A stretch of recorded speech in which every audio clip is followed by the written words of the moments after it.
Yes, a very good evening to all of you. Welcome you all. In today's class, we are going to continue with the chapter single entry, that is incomplete records. We are going to solve new questions of this chapter, which has come up in CU BCom examinations. First, we are going to solve question 7, and then, if time permits, we'll solve question 2 as well. Right. So starting with question 7, Mr. X carries on a small business, but he does not maintain a complete set of books of accounts. Mr. X जो है एक छोटा सा business चलाते हैं, but वो अपने business का complete set of books of accounts maintain नहीं करते.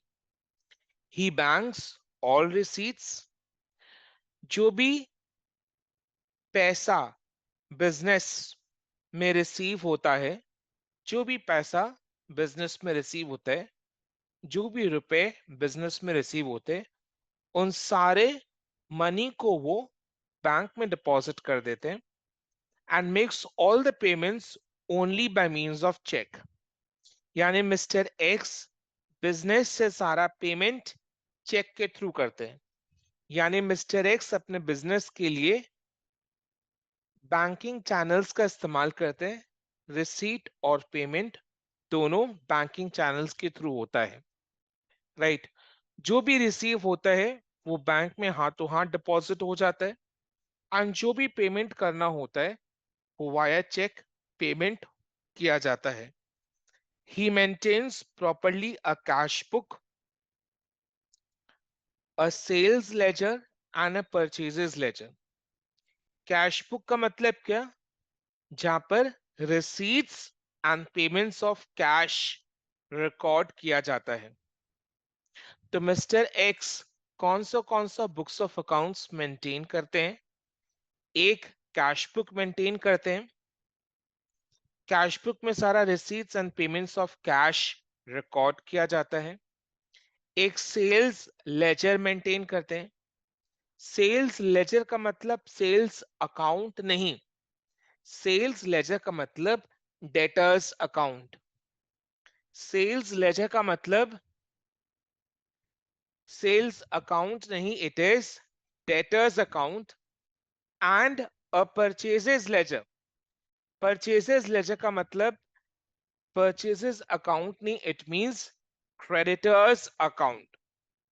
तो sales ledger means debtors account, purchases ledger means creditors account. Sir ऐसा क्यों? ये अपने एक दूसरे चैप्टर में इसका मतलब, इसका रीजन अपने दूसरे चैप्टर में समझेंगे. सेल्फ बैलेंसिंग लेजर वाले चैप्टर में इसका मीनिंग समझेंगे. राइट. तो कैश बुक में सारा receipts and payments of cash book record किया जाता है. राइट. जो कि बेसिकली बैंकिंग चैनल्स के थ्रू होता है. जो भी रुपए बिजनेस में आते हैं वो तुरंत हाथों हाथ बैंक में डिपॉजिट कर दिए जाते हैं. एंड जो भी बिजनेस को पे करना होता है वो चेक के थ्रू पेमेंट होता है. तो कैश बुक इधर इसका मतलब बैंक अकाउंट है. और सेल्स लेजर का मतलब it is debtors account. Purchases ledger इसका मतलब क्रेडिटर्स अकाउंट, जिससे अपने उधार में क्रेडिट परचेजेस करते हैं. सर सेल्स लेजर का मतलब debtors account and purchases ledger का मतलब क्रेडिटर्स अकाउंट, ऐसा क्यों? ये अपने एक दूसरे चैप्टर में समझेंगे जिसका नाम है सेल्फ बैलेंसिंग लेजर. ये भी आपके सिलेबस में है. He also makes a proper record of the assets and the liabilities as at the close of every accounting year. He also makes a proper record of the assets and the liabilities as at the close of every accounting year. वो सारे assets और liabilities का भी proper record maintain करते हैं, which is outstanding at the close of every accounting year. हर साल year end में mister x को ये पता होता है कि उनके पास कितने सारे एसेट्स है, उनका क्या अमाउंट है और कितने सारे लाइबिलिटीज है जिनका पेमेंट करना है, राइट। तो मिस्टर एक्स बखूबी अपने असेट्स और लाइबिलिटीज का रिकॉर्ड्स मेंटेन करते हैं। At the end of the year he knows what are all the assets his business is having and what is the amount of each asset and what are his liabilities, what are the liabilities of the business, right, and what is the amount of each and every liability that he maintains a proper record of, right. So mister x के पास क्या क्या records हो गए? Mister x एक छोटा businessman है जो कि complete set of books of accounts नहीं मेंटेन करता है। वो सारे रिसीट्स को बैंक कर देता है, यानी बैंक में डिपॉजिट कर देता है, एंड जो भी पेमेंट करना होता है वो चेक के थ्रू करता है। और क्या क्या बुक्स मेंटेन करता है? कैश बुक मेंटेन करता है, डेटर्स अकाउंट मेंटेन करता है, क्रेडिटर्स अकाउंट मेंटेन करता है। इसके साथ साथ उनके पास अपने असेट्स और लायबिलिटीज का भी प्रॉपर रिकॉर्ड्स रहता है as at the end of each accounting year. From such records, ये सारे जो रिकॉर्ड्स है, cash book, debtors account, creditors account, assets liabilities का जो रिकॉर्ड वो मेंटेन करते हैं as at the end of every accounting year. ये सारे रिकॉर्ड से you are able to gather the following facts, ठीक है। तो ये सारे रिकॉर्ड्स जो मिस्टर एक्स मेंटेन करता है उनसे नीचे दिए गए फैक्ट्स आपको पता चले हैं, राइट। तो ऊपर का पैराग्राफ बेसिकली एक इंट्रोडक्शन वाला पैराग्राफ है जो कि मिस्टर एक्स के बारे में बताता है। मिस्टर एक्स जो कि एक छोटा बिजनेसमैन है, वो अपना सारा ट्रांजैक्शंस बैंकिंग चैनल्स के थ्रू करता है, एंड क्या क्या बुक्स ऑफ अकाउंट्स मेंटेन करता है वो बता दिया है। जो भी रिकॉर्ड्स वो मेंटेन करता है उससे क्या इंफॉर्मेशन हासिल हुआ है वो इंफॉर्मेशन को भी उसने डिस्क्लोज कर दिया, ठीक है। क्या क्या है? receipts for the year ended March 31 2020 from sundry debtors, sales ledger account 17,625। अच्छा, ये जो टेबल है ये बेसिकली रिसीट्स एंड पेमेंट्स के बारे में बताया हुआ है। जो भी रिसीट्स होता है वो चाहे कैश में रिसीव हुआ हो, वो सारा का सारा रिसीट्स जो है वो हाथों हाथ बैंक में डिपॉजिट कर दिया जाता है। So receipts for the year ended 31st March 2020 were sundry debtors से 17,625, sundry debtors से 17,625, sundry debtors देखो सेल्स लेजर अकाउंट, मैंने बोला ना सेल्स लेजर का मतलब क्या? Debtors account. Cash sales 4125, cash sales 4125, paid in by Mr. X the proprietor 2,500, ठीक है। तो डेटर से कितना रुपया कलेक्ट हुआ? 17,625। कैश सेल्स कितना का किए? 4125। एंड प्रोप्राइटर मिस्टर एक्स ने करेंट ईयर में कितना कैश रुपए मनी बिजनेस में लेकर आए? 2,500। सो जो 2,500 है that is nothing but further capital introduced, paid in by Mr. X, the proprietor, means this is the amount of money which is introduced by Mr. X into the business, right? 2,500. Clear? This is further capital introduced. Then payments made in the year ended 31st March 2020. जो भी payments Mr. X करते हैं अपने business के लिए वो सारा payment check के थ्रू होता है। तो किन किन चीजों के लिए पेमेंट हुआ है वो बताया हुआ है। न्यू फर्नीचर परचेस्ड, नया फर्नीचर के लिए 625। फिर ड्राइंग्स 1,500 का हुआ।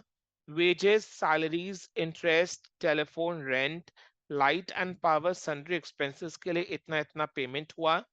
And sundry creditors, purchase ledger account, जैसा कि मैंने बोला था कि purchase ledger account means sundry creditors account को कितना पे किए 7625, सन्ड्री क्रेडिटर्स को कितना पे किए 7625, राइट। क्रेडिटर्स को कितना पेमेंट हुआ 7625। ये अपने को बेसिकली कैश बुक से पता चला, बिकॉज कैश बुक में सारा रिसीट्स एंड पेमेंट्स रिकॉर्ड होता है। तो कैश बुक में कितना रिसीट्स हुआ कितना पेमेंट्स हुआ वो सारा अपने को यहां से पता चला, ठीक है, राइट, ओके। फिर नीचे में एडिशनल इंफॉर्मेशन में क्या दिया हुआ है, purchase ledger balance which is creditors. Creditors का क्रेडिटर्स का 31st March 2019 and 31st March 2020 ये दो डेट्स में बैलेंस दिया हुआ है। Similarly debtors, bank, stock and furniture, ये सारे आइटम्स का भी दोनों डेट्स में बैलेंस दिया हुआ है, right. So 31st March 2020 is the closing date, 31st March 2019 is the opening date। 31st March 2019 बोले तो 1st April 2019, 31st March 2019 बोले तो 1st April 2019, 31st March 2019 बोले तो 1st April 2019 and 31st March 2020 बोले तो it is the closing date, year end date। So opening date क्या है 1st April 2019 and closing date क्या है 31st March 2020। So opening date and closing date में creditors का कितना बैलेंस है, डेटर्स का कितना बैलेंस है, बैंक में कितना बैलेंस है, स्टॉक का कितना बैलेंस है, फर्नीचर का कितना बैलेंस है, ये अपने को बताया हुआ है। देखो इसमें अगर देखोगे तो बैंक का जो ओपनिंग बैलेंस है वो 625 है, सिर्फ बैंक का ही ओपनिंग बैलेंस दिया हुआ है, कैश इन हैंड नहीं दिया हुआ है। बिकॉज मिस्टर एक्स जो भी ट्रांजैक्शंस करते हैं वो बैंक के थ्रू करते हैं, तो इसलिए उसके पास सिर्फ बैंक का बैलेंस मालूम होता है। तो बैंक में ओपनिंग डेट में 625 रुपीज का बैलेंस है, क्लोजिंग डेट में डैश दिया हुआ है। ये डैश को जीरो मत समझ बैठना, ये डैश को जीरो मत समझ लेना, ये डैश को जीरो मत समझ लेना, ठीक है, राइट। बैंक में ऐसा नहीं कि जीरो बैलेंस है, ये डैश का मतलब ये है कि बैंक का क्लोजिंग बैलेंस अपने को पता नहीं है। ये डैश का मतलब क्या है कि बैंक का क्लोजिंग बैलेंस पता नहीं है। तो बैंक का क्लोजिंग बैलेंस अपने कैसे निकालेंगे, तो ये डैश को जीरो नहीं समझना है, ऐसा नहीं मानना है कि बैंक बैलेंस क्लोजिंग डेट में जीरो है। ये डैश का मतलब क्या है कि बैंक का जो क्लोजिंग बैलेंस है वो पता नहीं है, तो वो अपने को कैलकुलेट करना है। कैलकुलेट कैसे करेंगे, बैंक का ओपनिंग बैलेंस पता है 625, बैंक का ओपनिंग बैलेंस पता है 625, उसमें ऐड करेंगे sum total of all the receipts during the year, उसमें ऐड करेंगे 625 में ऐड करेंगे sum total of all the receipts during the year 17 625 4125 2500, ये सबको ऐड करेंगे, that is sum total of all the receives during the year को अपने add करेंगे। फिर वहां से माइनस करेंगे payments made during the year. तो बैंक का जो ओपनिंग बैलेंस 625 दिया हुआ है उसमें ऐड करेंगे receipts for the year ended and minus करेंगे payments made during the year, तो निकल जाएगा बैंक का closing balance as on 31st March 2020। So निकल जाएगा बैंक का closing balance as on 31st March 2020। Clear, okay. तो ये सारे डेटा को यूज करके देखो, जैसा कि ऊपर में बोला हुआ भी था कि मिस्टर एक्स जो है कैश बुक मेंटेन करता है, तो अपने को रिसीट्स एंड पेमेंट्स का इंफॉर्मेशन मालूम है। फिर दूसरा, mister X debtors and creditors account maintain करता है, that is sales ledger and purchases ledger. Debtors account and creditors account maintain करता है, तो डेटर्स एंड क्रेडिटर्स का ओपनिंग डेट का बैलेंस एंड क्लोजिंग डेट का बैलेंस भी पता है। तीसरा ये बोला गया था कि मिस्टर एक्स को अपने असेट्स और liabilities as at the end of the accounting year का भी इंफॉर्मेशन रिकॉर्ड वो मेंटेन करते हैं। तो इसलिए स्टॉक और फर्नीचर ये दो असेट मिस्टर एक्स के पास है, तो जिसका इंफॉर्मेशन दिया हुआ है। स्टॉक और फर्नीचर ये दो एसेट मिस्टर एक्स के पास है, जिसका इंफॉर्मेशन हमें दिया हुआ है। ठीक है, राइट। तो ये सारे इंफॉर्मेशन को यूज करके अपने को क्या करना है, from the above data prepare trading and profit and loss account for the year ended 31st March 2020 and the balance sheet as on that date. It means we need to prepare trading profit and loss account for the year ended 31st March 2020 and balance sheet as on 31st March 2020. अगर अपने को balance sheet as on 31st March 2020 prepare करने के लिए बोला है, तो इसका मतलब क्या है, ये इम्प्लाइड है कि we will also prepare balance sheet as on 1st April 2019। अगर क्वेश्चन क्लोजिंग बैलेंस शीट के लिए बोल रहा है, क्लोजिंग बैलेंस शीट बनाने के लिए बोल रहा है, तो उसके साथ साथ अपने को ओपनिंग डेट का बैलेंस शीट भी प्रिपेयर करना पड़ेगा।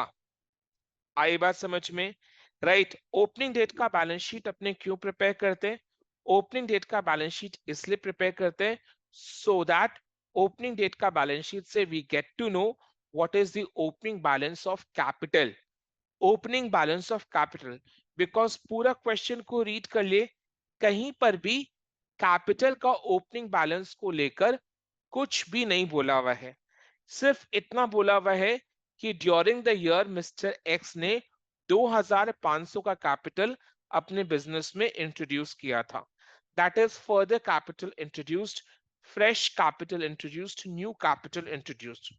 बट कैपिटल का ओपनिंग डेट में कितना बैलेंस था, ये बिजनेस तो पिछले साल से चला आ रहा है, तो कैपिटल का ओपनिंग डेट में कितना बैलेंस था वो अपने को निकालना है। और वो अपने कैसे निकालेंगे, बाय प्रिपेयरिंग ओपनिंग डेट का बैलेंस शीट।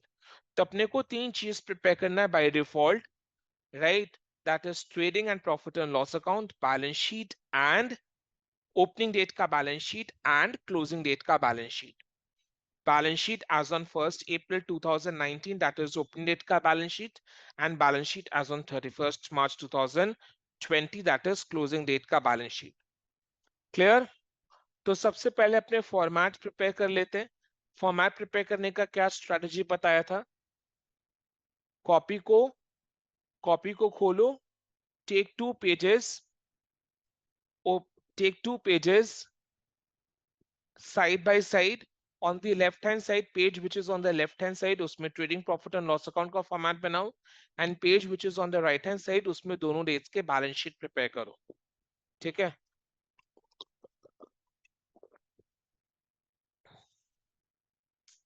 आओ चलो पहले फॉर्मेट प्रिपेयर करते हैं।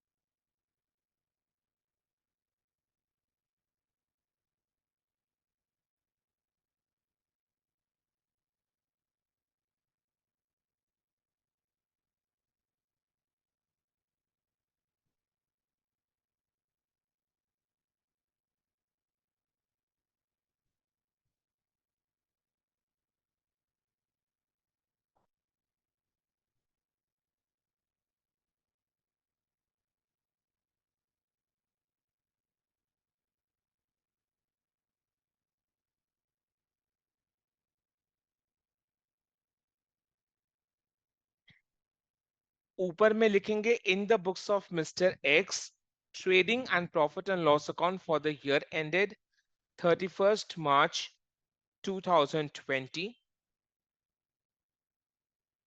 ऊपर वाला पार्ट ट्रेडिंग अकाउंट के लिए, नीचे वाला part profit and loss account के लिए।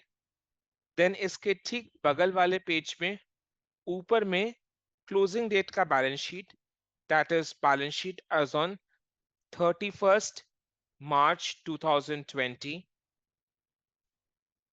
एंड नीचे में ओपनिंग डेट का balance sheet, that is balance sheet as on 1st April 2019.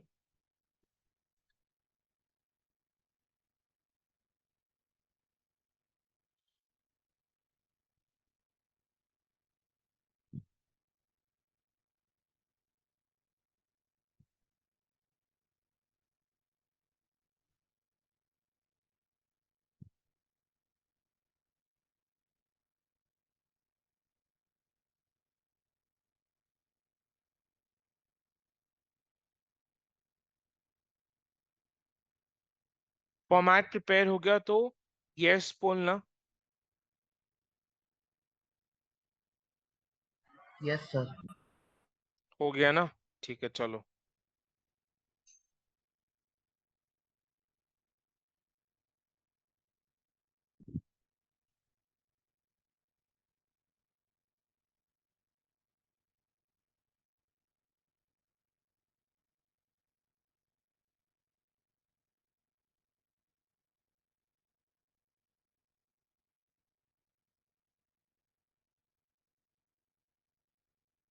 Yes, format prepare करने के बाद नेक्स्ट स्टेप क्या है? Next step is additional information का इफेक्ट सॉल्यूशन में दो जगह देना है। Now what is additional information? Additional information का मतलब होता है रिसीट्स एंड पेमेंट्स को छोड़कर, रिसीट्स एंड पेमेंट्स के अलावा बाकी जो भी अपने को दिया हुआ है, दैट इज एडिशनल इंफॉर्मेशन, जिसका इफेक्ट अपने को सॉल्यूशन में दो जगह देना है। तो रिसीट एंड पेमेंट तो ये रहा आपके सामने, receipts during the year and payments made during the year. इसके अलावा और क्या दिया हुआ है? नीचे में अपने को opening date and closing date का कुछ कुछ असेट्स एंड लाइबिलिटीज का इंफॉर्मेशन दिया हुआ है। तो दिस इज एडिशनल इंफॉर्मेशन। नीचे में जो टेबल दिया हुआ है एसेट्स एंड लायबिलिटीज का, दैट इज एडिशनल इंफॉर्मेशन, जिसका इफेक्ट अपने को पहले देना है और सॉल्यूशन में दो जगह देना है। ठीक है, तो सबसे पहले creditors, purchase ledger balance means creditors का लेजर अकाउंट का बैलेंस। सो क्रेडिटर्स अकाउंट का ओपनिंग डेट में कितना बैलेंस है? 2525। क्लोजिंग डेट में कितना है? 2400। तो इसका पहला इफेक्ट कहाँ जाएगा? ओपनिंग डेट के बैलेंस शीट में एंड क्लोजिंग डेट के बैलेंस शीट के लाइबिलिटीज के साइड में। एंड दूसरा इफेक्ट कहाँ जाएगा? क्रेडिटर्स अकाउंट में। सर क्रेडिटर्स अकाउंट क्यों प्रिपेयर करते हैं? To find out the amount of credit purchases, जैसा कि अपने लास्ट क्लास किए थे, राइट? चलो,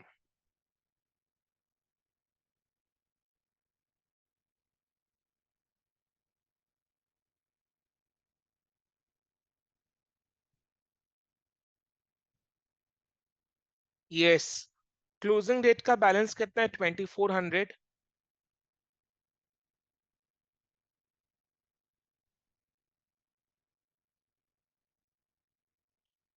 ओपनिंग डेट का बैलेंस कितना है? 2525। अब इसको अपने क्या करेंगे?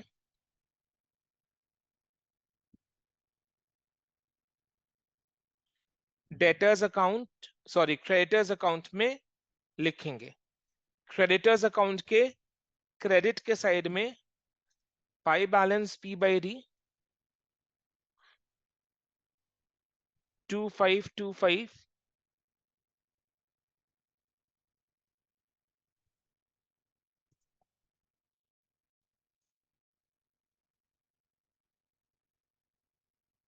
एंड क्लोजिंग बैलेंस डेबिट के साइड में to balance C/D 2400। Clear? Creditors account अपने क्यों प्रिपेयर करते हैं? To find out the amount of credit purchases. और ये क्रेडिटर्स अकाउंट अपने कहाँ प्रिपेयर करेंगे? जिस पेज में बैलेंस शीट प्रिपेयर कर रहे हैं उसके ठीक नेक्स्ट पेज में टी शेप में, टी शेप में क्रेडिटर्स अकाउंट प्रिपेयर करेंगे रफ में, बिकॉज ये वर्किंग नोट्स का पार्ट है। वर्किंग नोट्स के लिए भी मार्क्स मिलते हैं, वर्किंग नोट्स अगर नहीं होता है तो उसके लिए मार्क्स डिडक्ट हो जाते हैं। सेल्स लेजर बैलेंस डेटर्स का कितना है? 3750 6125, 3750 6125। ओपनिंग डेट में 3750, क्लोजिंग डेट में 6125। तो क्या करना है बोलो?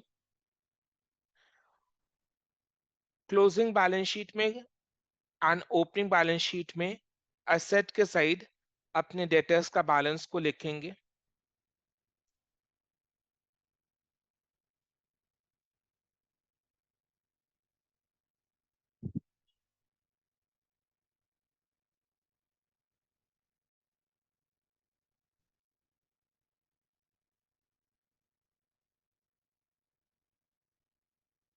क्लोजिंग बैलेंस कितना है? 6125। ओपनिंग बैलेंस कितना है? 3750।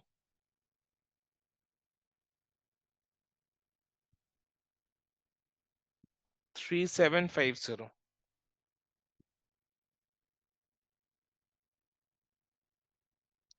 ये एक इफेक्ट हो गया। इसका दूसरा इफेक्ट कहाँ जाएगा? जिस पेज में बैलेंस शीट बना रहे उसके ठीक नेक्स्ट पेज में जाकर जहां पर क्रेडिटर्स अकाउंट बनाया था उसके ठीक नीचे टी शेप में एक डेटर्स अकाउंट प्रिपेयर करेंगे। डेटर्स अकाउंट का ओपनिंग बैलेंस डेबिट के साइड में आएगा, to balance P by D 3750। और क्लोजिंग बैलेंस क्रेडिट के साइड में आएगा, by balance C by D 6125। 6125। Clear?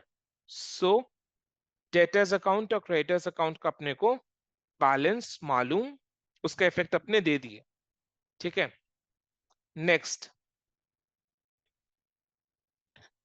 Yes, bank का ओपनिंग डेट का बैलेंस पता है 625। तो ओपनिंग डेट का बैलेंस अपने क्या करेंगे? ओपनिंग डेट का बैलेंस अपने क्या करेंगे? ओपनिंग बैलेंस शीट में लिखेंगे 625। और क्लोजिंग डेट में बैंक में कितना बैलेंस है वो कैसे निकालेंगे?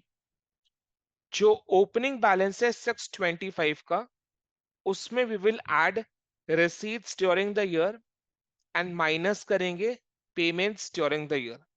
तो निकल जाएगा closing balance of cash at bank.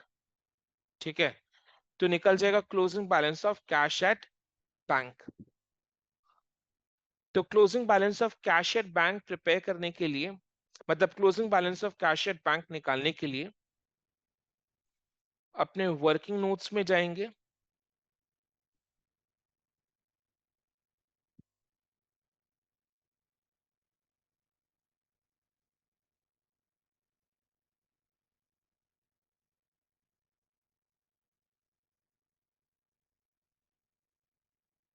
लिखेंगे closing balance of cash at bank.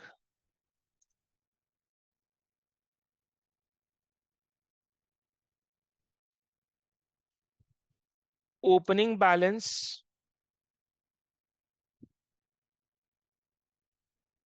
कितना है? 625। फिर उसमें अपने ऐड करेंगे total receipts during the year। Total receipts during the year। Total receipts कितना है? कैलकुलेट कर लो। रिसीट एंड पेमेंट जहां पर दिया हुआ है वहां पर जाकर कैलकुलेट कर लो। 17625 प्लस 4125 प्लस 2500 कितना आ रहा है? 24250। 24250। वहां से अपने लेस करेंगे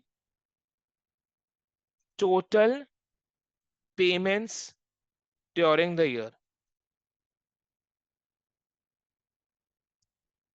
total payments during the year कितना है?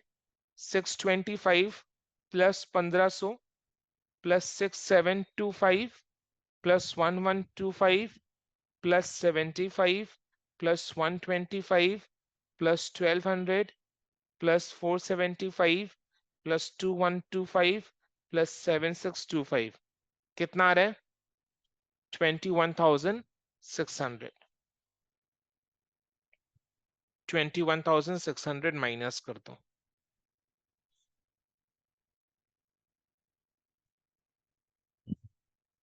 सो क्लोजिंग बैलेंस निकल जाएगा 625 plus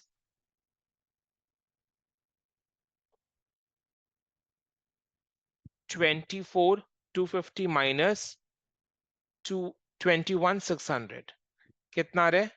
3,275 is the closing balance of cash at bank. 3,275.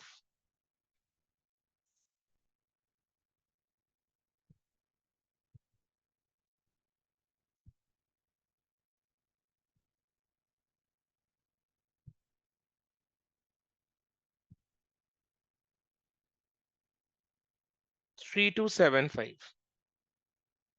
Clear? Understood? Yes or no? Yes, Okay. sir. ठीक है। Then stock. स्टॉक का जो ओपनिंग बैलेंस और क्लोजिंग बैलेंस दिया हुआ है, इसका दो ट्रीटमेंट कहां पर कैसे होगा? पहले इसको अपने ट्रेडिंग अकाउंट में लिखेंगे। ट्रेडिंग अकाउंट के डेबिट के साइड में टू ओपनिंग स्टॉक 6250, क्रेडिट के साइड में बाई क्लोजिंग स्टॉक 3125। देन इसका दूसरा ट्रीटमेंट क्या होगा? ओपनिंग स्टॉक का बैलेंस, ओपनिंग स्टॉक का बैलेंस ओपनिंग बैलेंस शीट के असेट के साइड में एंड क्लोजिंग स्टॉक का बैलेंस क्लोजिंग बैलेंस शीट के असेट के साइड में। राइट? तो दो ट्रीटमेंट इस तरीके से इसका हो जाएगा 6250 एंड 3125।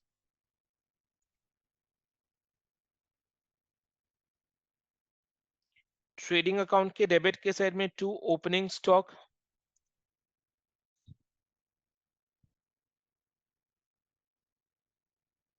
6250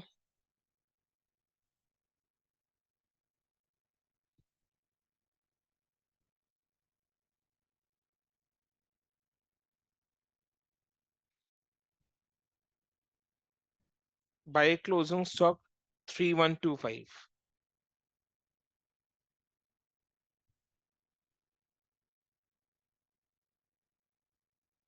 फिर क्लोजिंग बैलेंस शीट में क्लोजिंग स्टॉक का बैलेंस 3125, ओपनिंग बैलेंस शीट में ओपनिंग स्टॉक का बैलेंस 6250।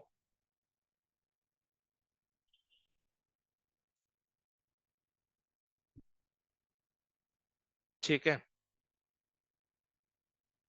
Next, furniture. फर्नीचर का देखो ओपनिंग बैलेंस कितना है? 7,500। क्लोजिंग बैलेंस कितना है? 7,315। क्या फर्नीचर को लेकर रिसीट्स एंड पेमेंट अकाउंट में कोई इंफॉर्मेशन दिया हुआ है? यस। एक नया फर्नीचर परचेज के 625 का, एक नया फर्नीचर परचेज के 625 का। अगर फर्नीचर या फर्नीचर जैसे कोई भी असेट, अगर फर्नीचर या फर्नीचर जैसे कोई भी एसेट का ओपनिंग और क्लोजिंग बैलेंस दिया हुआ है और उसके साथ साथ उस एसेट से रिलेटेड कोई और इंफॉर्मेशन रिसीट्स एंड पेमेंट में है, देन इन दैट केस अपने को एक फर्नीचर अकाउंट प्रिपेयर कर लेना है, एक एसेट अकाउंट प्रिपेयर कर लेना है। मैं फिर से रिपीट कर रहा हूं, अगर फर्नीचर जैसे कोई भी एसेट का ओपनिंग डेट का बैलेंस, क्लोजिंग डेट का बैलेंस दिया हुआ है, और उसके साथ साथ रिसीट एंड पेमेंट में भी वो एसेट से रिलेटेड कोई इंफॉर्मेशन दिया हुआ है, देन इन दैट केस अपने को एक फर्नीचर या उस एसेट का लेजर अकाउंट वर्किंग नोट में प्रिपेयर कर लेना है। तो अपने क्या करेंगे, डेटर्स अकाउंट के नीचे फर्नीचर अकाउंट प्रिपेयर करेंगे। क्लियर? चलो, सेशन खत्म होने पर क्विकली रीलॉग इन।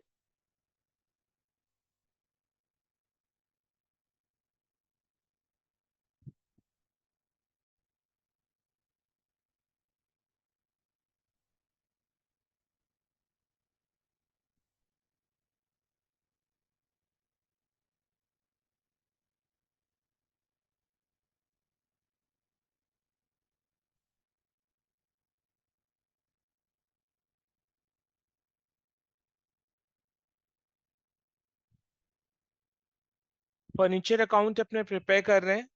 फर्नीचर अकाउंट के डेबिट के साइड में इसका ओपनिंग बैलेंस जो कि कितना है,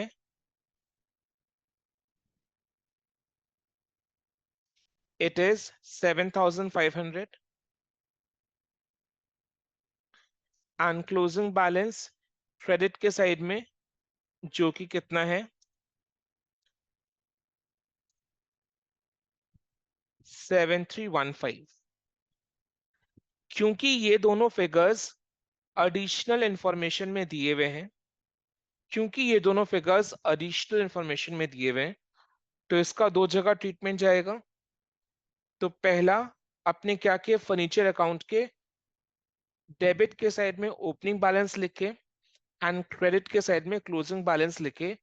दूसरा ट्रीटमेंट कहाँ जाएगा, ओपनिंग डेट के balance sheet and closing date के बैलेंस शीट के असेट के साइड में फर्नीचर अकाउंट का बैलेंस को लिखेंगे।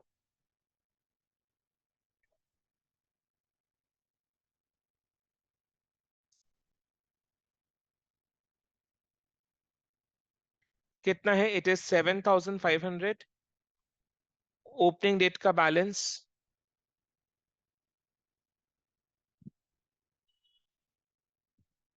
क्लोजिंग डेट का बैलेंस कितना है, 7,315।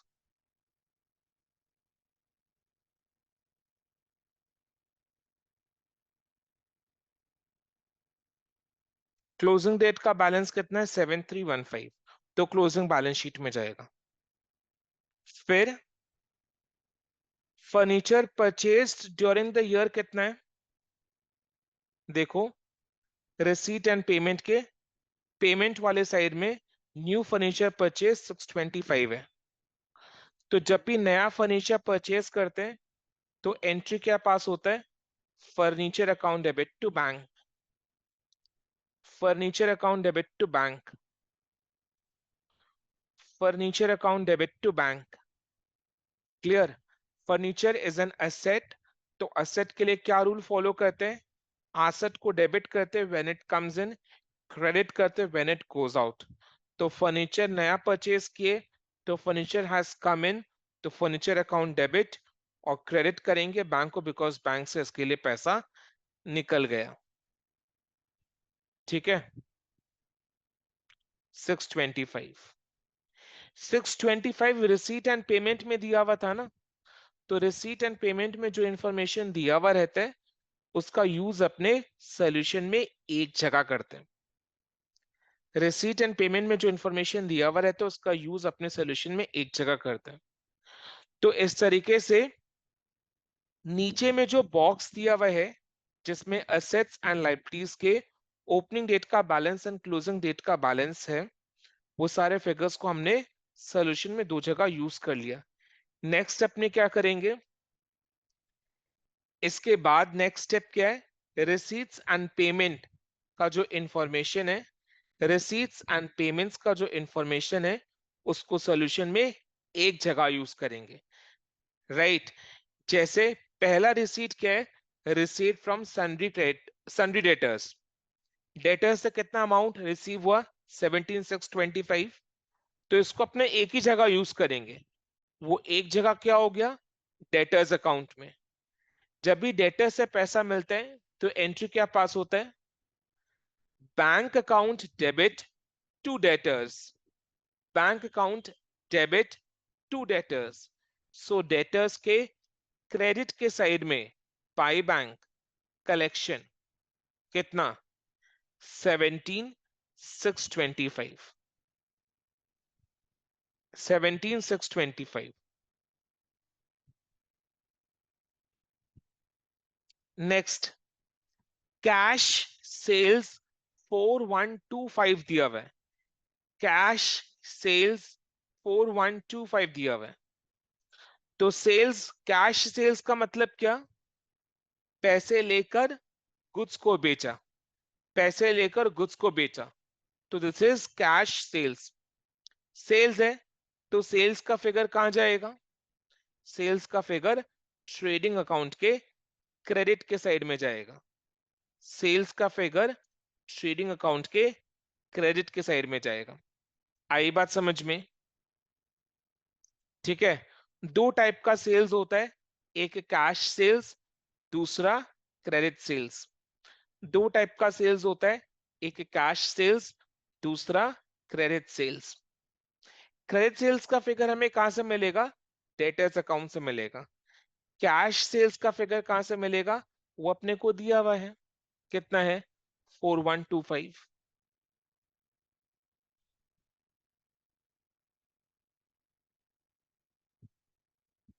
ठीक है। इनर कॉलम में लिखे कैश सेल्स और क्रेडिट सेल्स का फिगर को इनर कॉलम में लिखे, फिर दोनों सेल्स का फिगर को ऐड करके आउटर कॉलम में लिखेंगे। देन नेक्स्ट क्या दिया हुआ है? Paid in by mister x the proprietor, यानी मिस्टर एक्स ने 2500 जितना कैपिटल इस साल फ्रेश नया इंट्रोड्यूस किया है into his business. So this is capital introduced in the business current year में। तो करेंट ईयर का जो बैलेंस शीट है,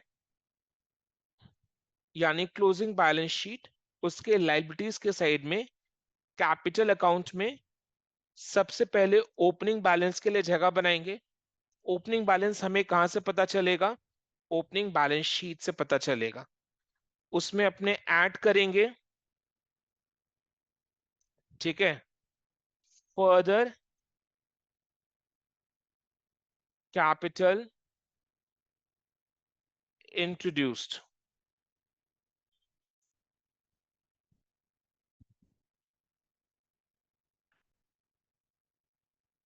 फर्दर कैपिटल इंट्रोड्यूस्ड कितना है? 2500। फर्दर कैपिटल इंट्रोड्यूस कितना है? 2500। क्लियर? ओके। एक ही जगह ट्रीटमेंट आएगा। नेक्स्ट, रिसीट साइड ओवर, अब पेमेंट्स के साइड में न्यू फर्नीचर परचेज्ड 625, इसका ट्रीटमेंट अपने ऑलरेडी कर चुके हैं। कहां पर कि इसका ट्रीटमेंट? फर्नीचर अकाउंट के डेबिट के साइड में to bank new furniture purchased 625 अपने फर्नीचर अकाउंट में डेबिट कर चुके हैं। ड्रॉइंग्स, नेक्स्ट क्या है? ड्रॉइंग्स 1500। ड्रॉइंग्स अपने क्या करते हैं? कैपिटल से लेस करते हैं, बिकॉज ड्रॉइंग्स वो अमाउंट है जो प्रोप्राइटर खुद के बिजनेस से निकालता है to meet his household expenses. तो उसको अपने कैपिटल से लेस करते हैं, less drawings.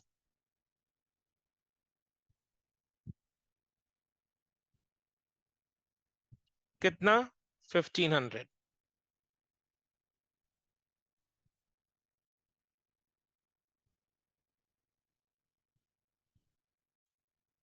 Then wages 6725, wages कहां जाएगा? वेजेस ट्रेडिंग अकाउंट के डेबिट के साइड में जाएगा। ये लास्ट डे भी करवाया था। Wages is a direct expense,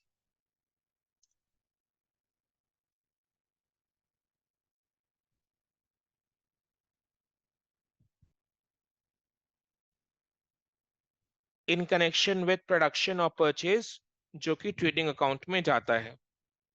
तो कितना वेजेस है? It is 6725.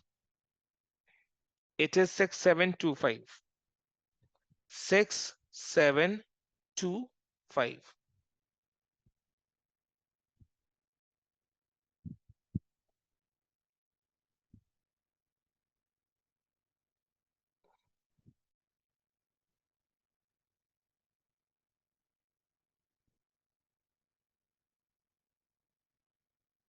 Then salaries, interest pay, telephone, rent, ये कहाँ जाएगा?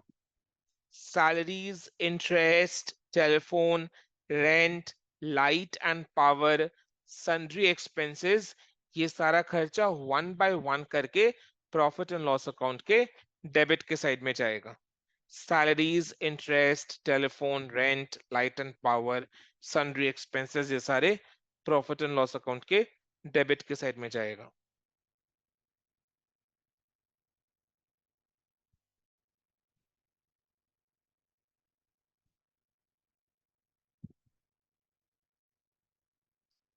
तो to salaries,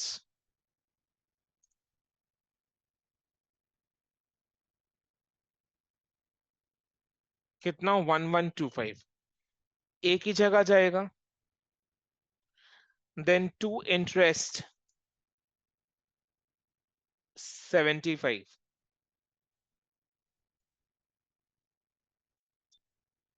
to telephone,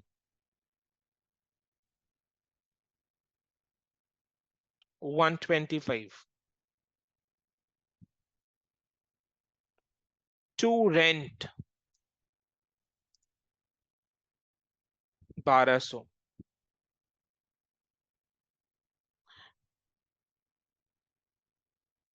to light and power, 475. To sundry expenses,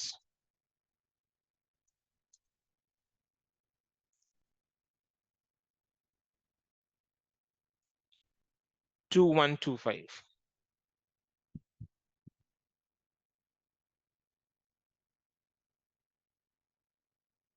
ठीक है.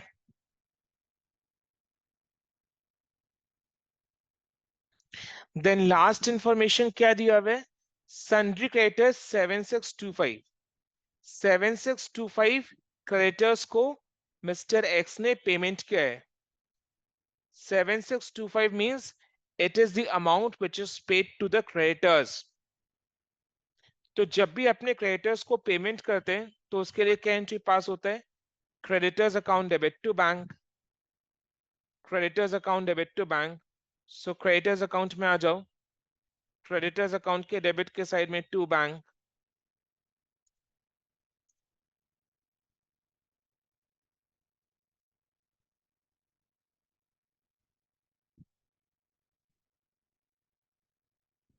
Seven six two five.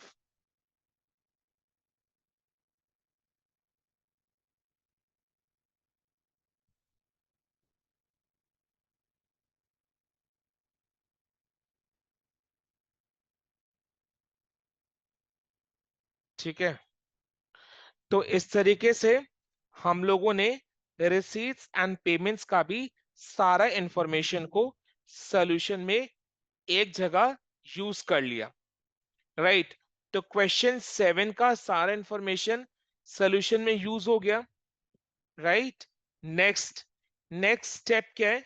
Next step में अपने क्या करेंगे? टी शेप में जितना भी लेजर अकाउंट अपने खोल के रखे हुए हैं उन सारे लेजर अकाउंट को बैलेंस करेंगे. तो कुछ ना कुछ मिसिंग फिगर निकलेगा. तो कुछ ना कुछ मिसिंग फिगर निकलेगा. सबसे पहले डेटर्स अकाउंट को बैलेंस करेंगे.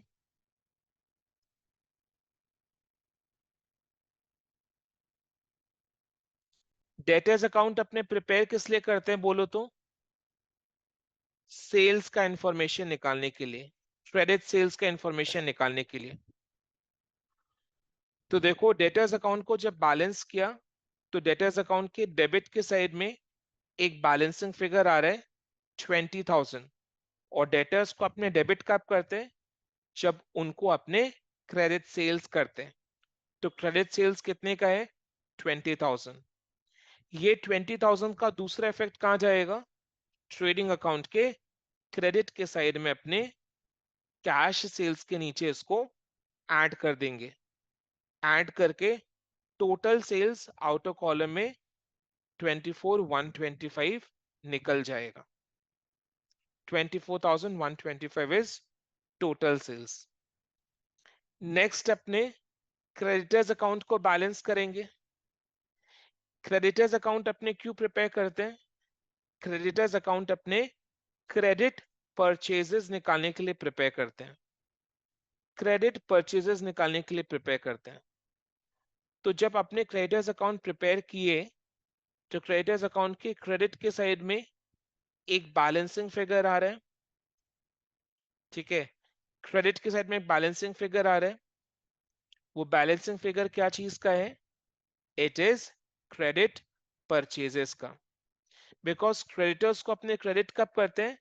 जब उनसे अपने क्रेडिट परचेजेस करते हैं। एंट्री क्या पास होता है? Purchases account debit to creditors. Bracket में बैलेंसिंग फिगर लिखना मत भूलना, बिकॉज एग्जामिनर को पता होना चाहिए कि ये जो फिगर्स आपने निकाला है, मिसिंग फिगर्स, वो लेजर को बैलेंस करने के बाद निकाला है as balancing figure. So credit purchases कितना का हुआ? 7,500 का हुआ। 7,500 का हुआ। इसको आपने कहाँ लिखेंगे बोलो? ट्रेडिंग अकाउंट के डेबिट के साइड में टू परचेजेस।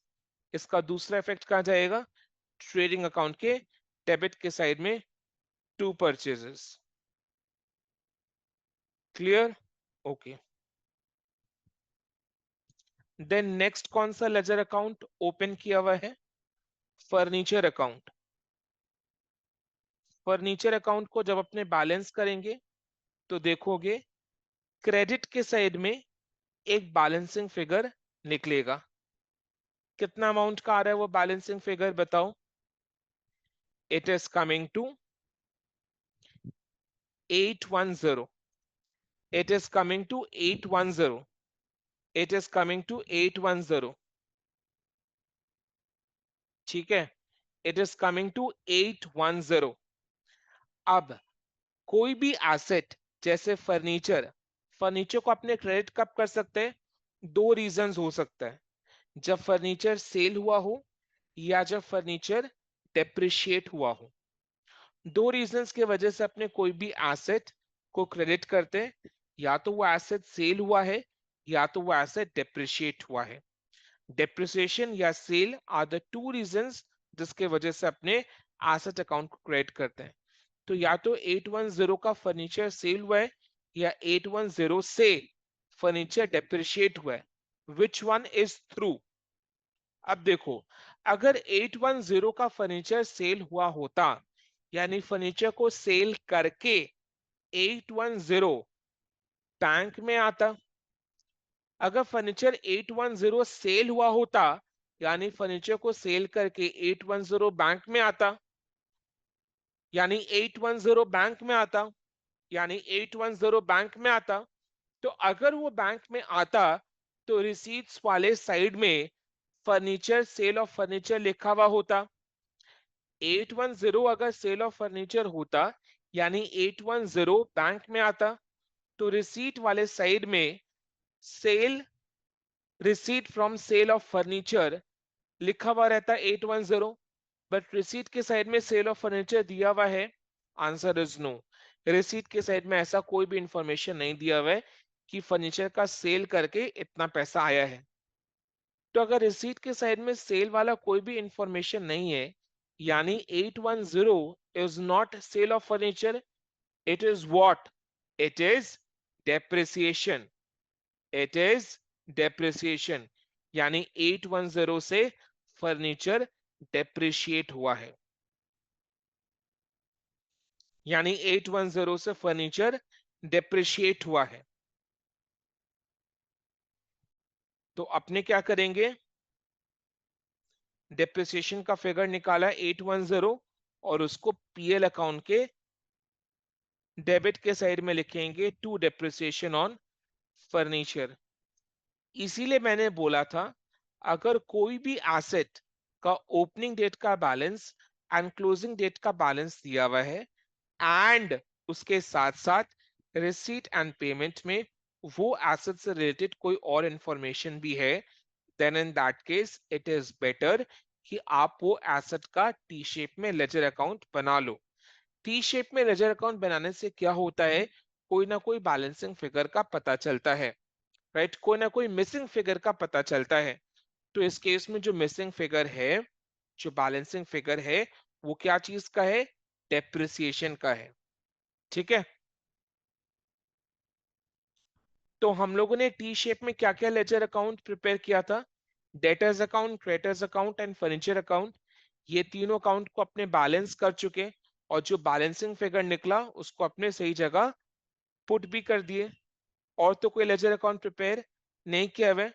तो कुल मिलाकर 4 वर्किंग नोट हम लोगों ने प्रिपेयर किया, 4 वर्किंग नोट प्रिपेयर किया। Creditors account, debtors account, furniture account and closing balance of bank. ये 4 वर्किंग नोट्स अपना प्रिपेयर हुआ, राइट। देन नेक्स्ट स्टेप में अपने क्या करेंगे, नेक्स्ट स्टेप में अपने trading and profit and loss account को बैलेंस करेंगे। ट्रेडिंग अकाउंट को बैलेंस करके ग्रॉस प्रॉफिट का फिगर निकालेंगे, फिर वो ग्रॉस प्रॉफिट को प्रॉफिट एंड लॉस अकाउंट में ब्रॉट डाउन करेंगे। Then profit and loss account का बैलेंसिंग फिगर निकालेंगे, जो कि नेट प्रॉफिट होगा या नेट लॉस होगा। फिर वो नेट लॉस को अपने क्या करेंगे, क्लोजिंग डेट के बैलेंस शीट में लाइबिलिटीज के साइड में कैपिटल अकाउंट में एडलेस कर देंगे। ठीक है, तो सबसे पहले नेक्स्ट अपने को ट्रेडिंग अकाउंट को बैलेंस करके क्रॉस प्रॉफिट का फिगर निकालना है।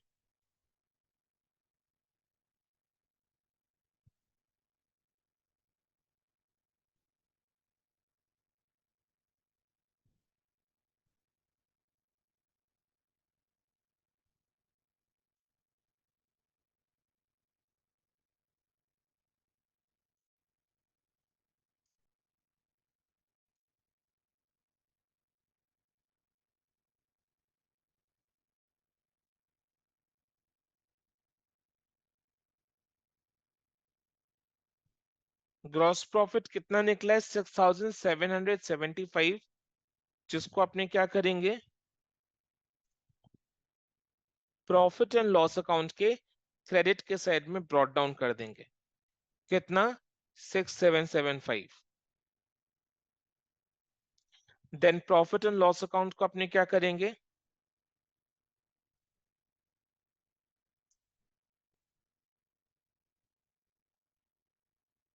बैलेंस करके नेट प्रॉफिट का फिगर निकालेंगे।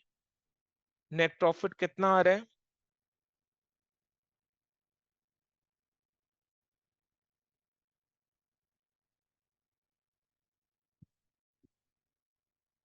840 का नेट प्रॉफिट आ रहा है। नेट प्रॉफिट को अपने क्या करेंगे, कैपिटल अकाउंट में ऐड कर देंगे।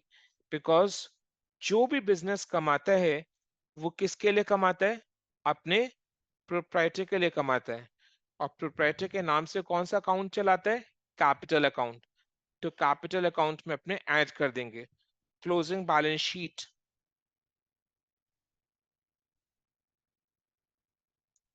क्लोजिंग बैलेंस शीट में लाइबिलिटीज के साइड कैपिटल अकाउंट में add net profit during the year 840 add कर देंगे।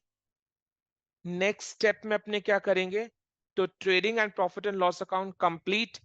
नेक्स्ट स्टेप में अपने क्या करेंगे, जो ओपनिंग डेट का बैलेंस शीट है उसको बैलेंस करेंगे। जो ओपनिंग डेट का बैलेंस शीट है उसको बैलेंस करेंगे। आप देखोगे वो वो दोनों साइड का टोटल टैली नहीं करता है। लाइबिलिटीज के साइड में एक बैलेंसिंग फिगर आता है। ओपनिंग डेट का बैलेंस शीट को जब अपने बैलेंस करेंगे तो लाइबिलिटीज के साइड में एक बैलेंसिंग फिगर आएगा। वो बैलेंसिंग फिगर क्या चीज का है, इट इज कैपिटल अकाउंट का opening balance. It is capital account का ओपनिंग बैलेंस। कितना रहे, 15,600। इसको अपने क्या करेंगे, जो ओपनिंग डेट का बैलेंस शीट है, सॉरी, जो क्लोजिंग डेट का बैलेंस शीट है जो क्लोजिंग डेट का बैलेंस शीट है एज ऑन 31 मार्च 2020, उसमें कैपिटल अकाउंट में ऐड कर देंगे ओपनिंग बैलेंस को। सो ओपनिंग बैलेंस कितना है 15,600, उसमें ऐड करो फर्दर कैपिटल 2,500, लेस करो ड्राइंग्स 1,500, ऐड करो नेट प्रॉफिट 840, तो निकल जाएगा closing capital balance which is 17,440। फिर नेक्स्ट अपने को क्या करना है बोलो? क्लोजिंग बैलेंस शीट का दोनों साइड का टोटल कर दो। क्लोजिंग बैलेंस शीट का दोनों साइड का टोटल कर दो। देखो टोटल मैच कर जाएगा। देखो टोटल मैच कर गया। कितना आ रहा है टोटल? 19,840।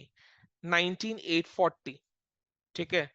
तो इस तरीके से वी हैव कन्वर्टेड, इस तरीके से we have converted the records which were incomplete maintained as per the single entry system by Mr. X into double entry bookkeeping system। तो मिस्टर एक्स के लिए हम लोगों ने क्या किया? इनकम्प्लीट रिकॉर्ड्स को यूज करके, जो कि सिंगल एंट्री के हिसाब से मेंटेन किया हुआ था, राइट? तो उसको यूज करके हम लोगों ने मिस्टर एक्स के लिए profit and trading, profit and loss account, trading and profit and loss account and balance sheet prepare किया। अब इसके बाद से mister x can now follow double entry bookkeeping system for his accounting purposes. Clear? तो इसी के साथ question number 7 complete हो गया। तो क्वेश्चन 4, 5, 6 एंड 7 जो हम लोगों ने क्लास में सॉल्व किया है, उसी टाइप के क्वेश्चंस आपको एग्जाम में आएंगे।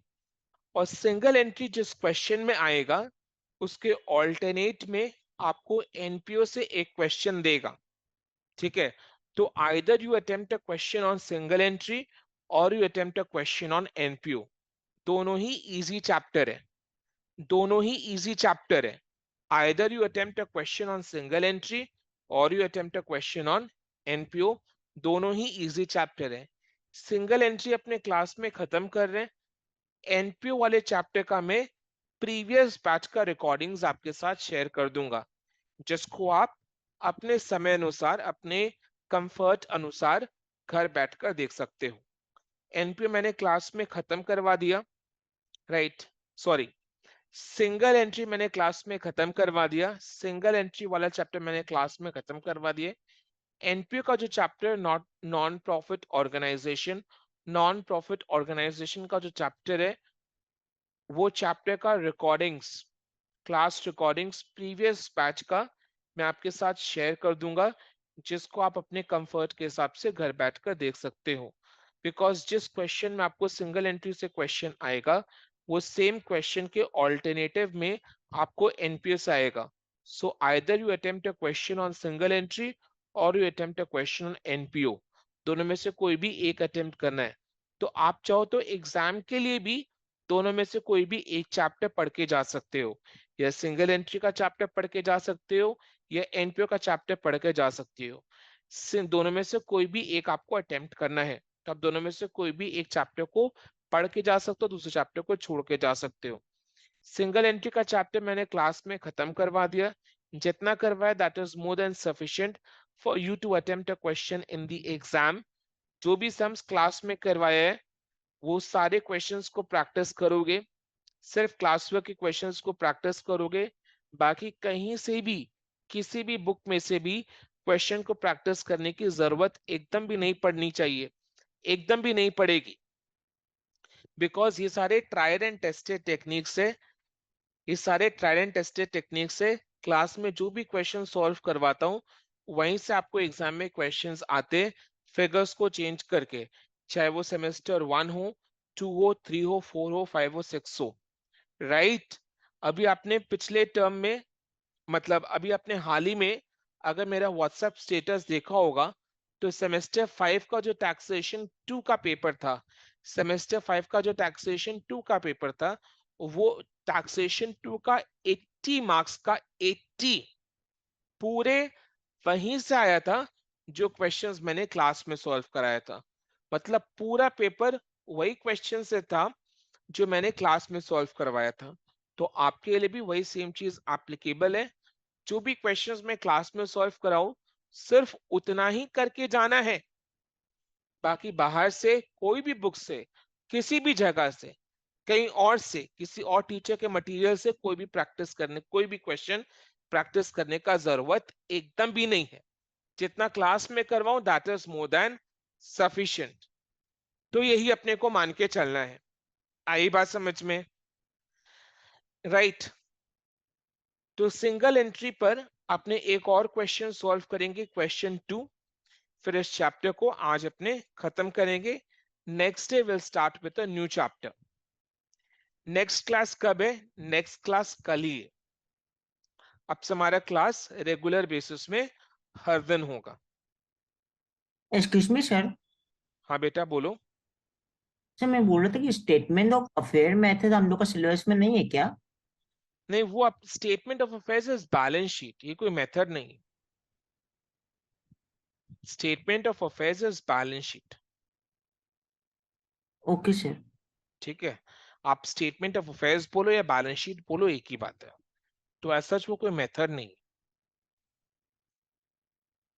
आप बैलेंस शीट की जगह स्टेटमेंट ऑफ अफेयर्स को चलेगा। वो पुराना स्टाइल अभी वो फॉलो नहीं होता, बुक्स में भी नहीं दिया हुआ है। पुराने बुक्स में था जब मैं पढ़ता था। तो अगर वो आप पढ़ रहे हो तो आप पुराना सिस्टम को फॉलो कर रहे हो।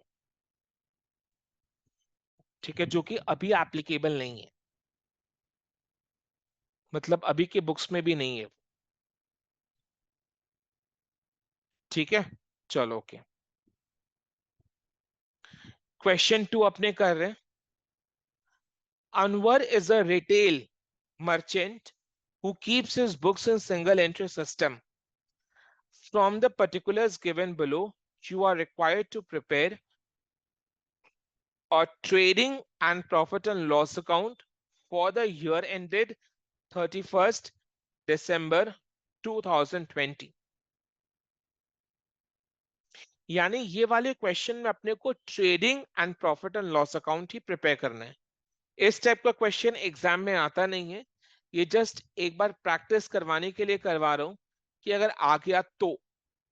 बट जो क्वेश्चन 4, 5, 6 एंड 7 में जिस टाइप का क्वेश्चन करवाया है, वही टाइप का एग्जाम में आएगा।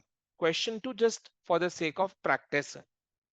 Question 1 and 3 is not applicable for us, तो क्वेश्चन 1 एंड 3 अपने नहीं कर रहे, सिर्फ क्वेश्चन 2 कर रहे हैं, ताकि एक बार एक प्रैक्टिस हो जाए कि अगर अपने को सिर्फ trading and profit and loss account prepare करने के लिए बोलेगा तो अपने कैसे प्रिपेयर करेंगे उसको। ठीक है,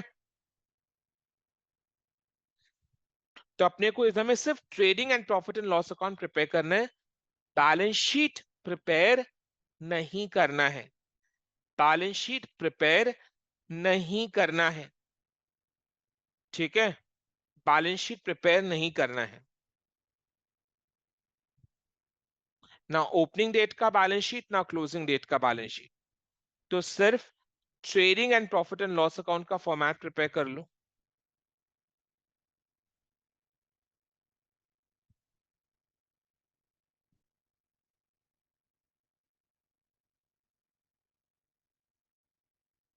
फिर क्वेश्चन को रीड करते करते अपने उसको सॉल्व करेंगे। ठीक है,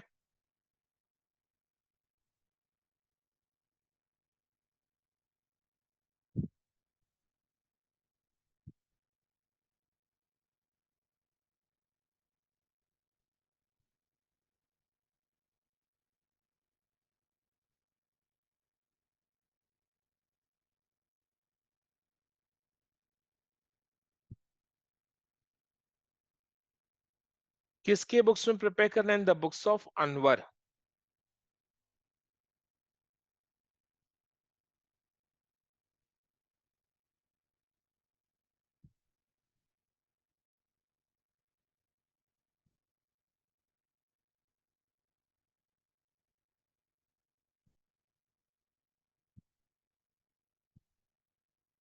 Trading and profit and loss account for the year ended 31st December 2020.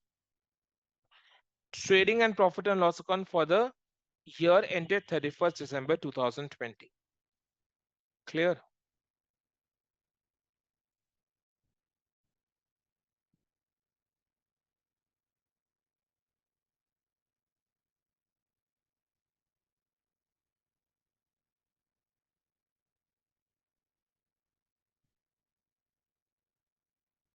Balance sheet prepare नहीं करना।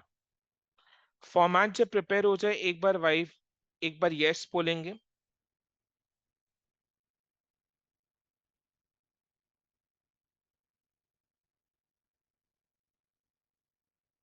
हो गया प्रिपेयर? Yes sir.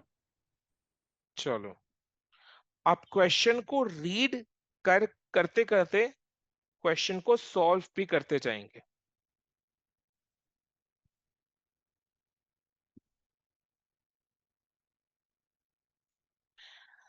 देखो, असेट्स एंड लाइबिलिटीज का फिगर दिया हुआ है as on 1st Jan 2020 and 31st December 2020। मैं फिर से रिपीट करूं, अपने को सिर्फ trading and profit and loss account prepare करना है, दोनों डेट्स का बैलेंस शीट प्रिपेयर नहीं करना है। पहले क्या दिया हुआ है? Stock of goods. Stock of goods, stock of goods means opening stock and closing stock. Stock of goods opening stock कितना है? 5300। क्लोजिंग स्टॉक कितना है? 21700। सो ओपनिंग डेट में जो स्टॉक का बैलेंस है that is opening stock, closing date में जो स्टॉक का balance that is closing stock. ये ट्रेडिंग अकाउंट में आता है? आंसर इज यस, आता है। कहाँ आएगा? डेबिट के साइड में टू ओपनिंग स्टॉक,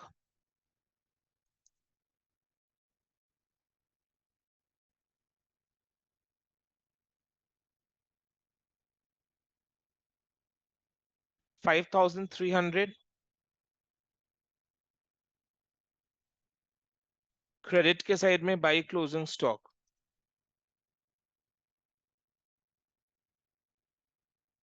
21700।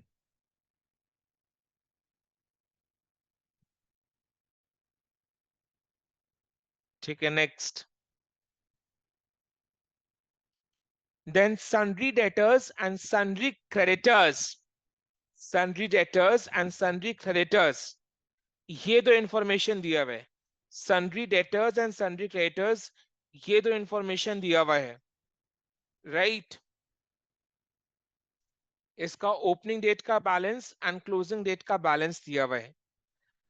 तो सन्ड्री डेटर्स और सन्ड्री क्रेडिटर्स तो एज सच ट्रेडिंग या प्रॉफिट एंड लॉस अकाउंट में आता नहीं है, बट सन्ड्री डेटर्स और सन्ड्री क्रेडिटर्स अभी तक जितने भी क्वेश्चन आपने सॉल्व किए उसमें क्यों बनाया था? सन्ड्री डेटर्स अकाउंट इसलिए बनाया था ताकि उससे अपने को क्रेडिट सेल्स का फिगर पता चलता है। सन्ड्री क्रेडिटर्स अकाउंट क्यों बनाया था? ताकि उससे अपने को क्रेडिट परचेसेस का फिगर पता चलता है। तो क्रेडिट सेल्स तो ट्रेडिंग अकाउंट में आता है, क्रेडिट परचेसेस भी ट्रेडिंग अकाउंट में आता है, तो इसलिए बोलकर अपने को sundry debtors and sundry creditors का अकाउंट प्रिपेयर करना पड़ेगा। समझ में आया? Sundry debtors and sundry creditors का ओपनिंग डेट का बैलेंस एंड क्लोजिंग डेट का बैलेंस दिया हुआ है। सन्ड्री डेटर्स और sundry creditors trading and profit and loss account में नहीं आते, बट अभी तक जितना भी क्वेश्चन अपने प्रिपेयर बनाए हैं उन सारे क्वेश्चन में डेटर्स अकाउंट और क्रेडिटर्स अकाउंट क्यों प्रिपेयर करते हैं? डेटर्स अकाउंट से हमें क्रेडिट सेल्स का फिगर पता चलता है जो कि ट्रेडिंग अकाउंट में आता है, और क्रेडिटर्स अकाउंट से अपने को क्रेडिट परचेजेस का फिगर पता चलता है जो कि ट्रेडिंग अकाउंट में आता है। सो क्रेडिट सेल्स और क्रेडिट परचेजेस का फिगर अपने पता करने के लिए डेटर्स अकाउंट और क्रेडिटर्स अकाउंट प्रिपेयर करेंगे, बिकॉज सेल्स और परचेजेस ट्रेडिंग अकाउंट में आता है जो कि अपने को डेटर्स अकाउंट और क्रेडिटर्स अकाउंट से पता चलेगा। तो इनका जो ओपनिंग बैलेंस और क्लोजिंग बैलेंस है ना, वो अपने क्या करेंगे, इनके रेस्पेक्टिव लेजर अकाउंट में लिख देंगे, राइट? तो नेक्स्ट पेज में जाकर टी शेप में एक डेटर्स अकाउंट बनाओ और एक क्रेडिटर्स अकाउंट बनाओ। डेटर्स अकाउंट के डेबिट के साइड में ओपनिंग बैलेंस, क्रेडिट साइड में क्लोजिंग बैलेंस, और सन्ड्री क्रेडिटर्स के क्रेडिट के साइड में ओपनिंग बैलेंस और डेबिट के साइड में क्लोजिंग बैलेंस लिखो।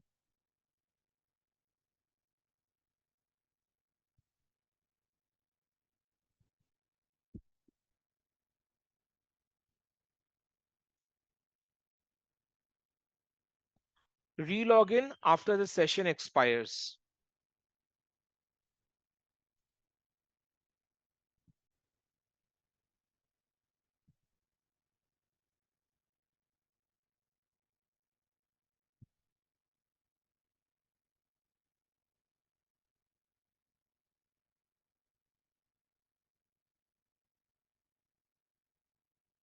ठीक है, डेटर्स अकाउंट के डेबिट के साइड में ओपनिंग बैलेंस, क्रेडिट के साइड में क्लोजिंग बैलेंस लिख लिया, 18,000 and 35,500. Then sundry creditors के क्रेडिट के साइड में opening balance by balance P by D, which is 6,400.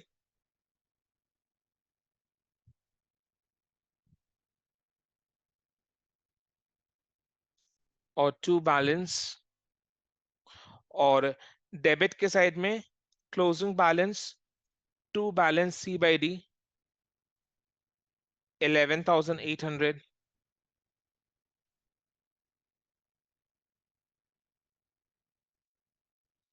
ठीक है, राइट।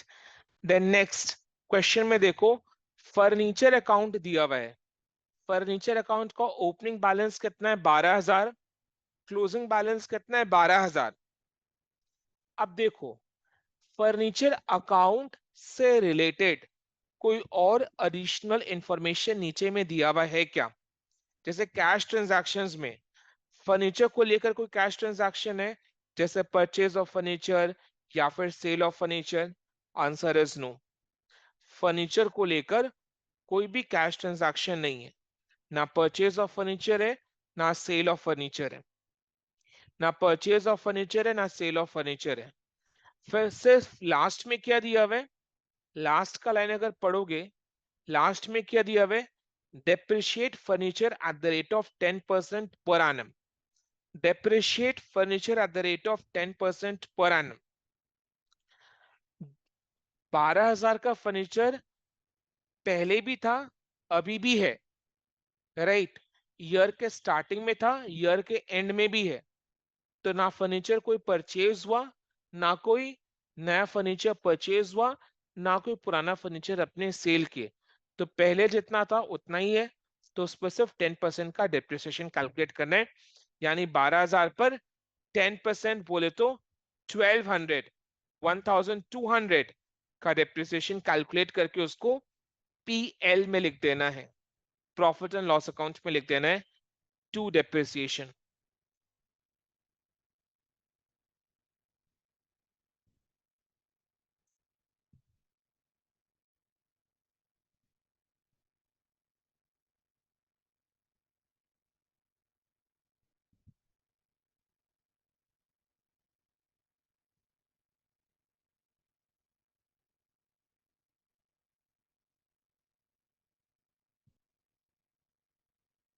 ठीक है, डन हो गया।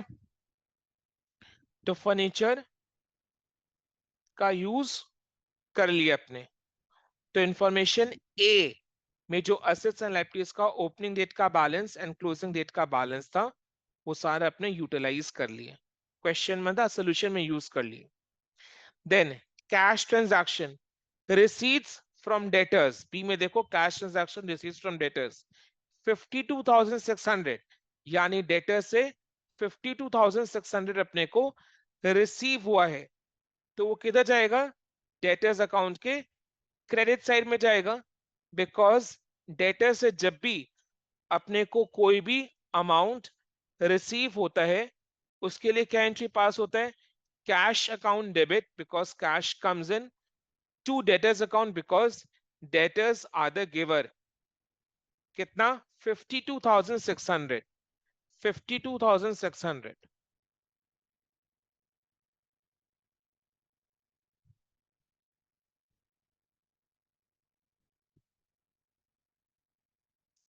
Then cash sales. What is the amount of cash sales? 17,900. What is the amount of cash sales? 17,900. तो कैश सेल्स अपने कहां लिखेंगे? ट्रेडिंग अकाउंट के क्रेडिट के साइड में, इनर कॉलम में लिखना। बिकॉज कैश सेल्स के साथ अपने क्रेडिट सेल्स का फिगर भी ऐड करेंगे। क्रेडिट सेल्स का फिगर हमें कहां से पता चलेगा? डेटर्स अकाउंट से पता चलेगा। तो अभी के लिए ट्रेडिंग अकाउंट के क्रेडिट के साइड में बाई सेल्स, उसके नीचे कैश सेल्स इनर कॉलम में लिखो, एंड क्रेडिट सेल्स के लिए जगह बना लो जो कि अपने को पता चलेगा डेटर्स अकाउंट से।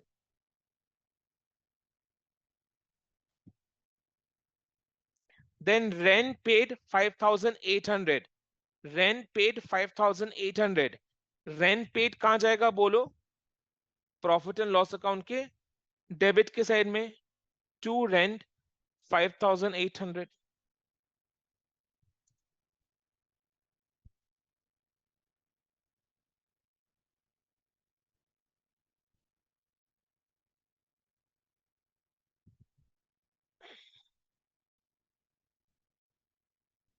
देन नेक्स्ट क्या दिया हुआ है? जनरल एक्सपेंसेस कितना है? 3,500 पीएल के डेबिट के साइड में, 3,500 to general expenses, 3,500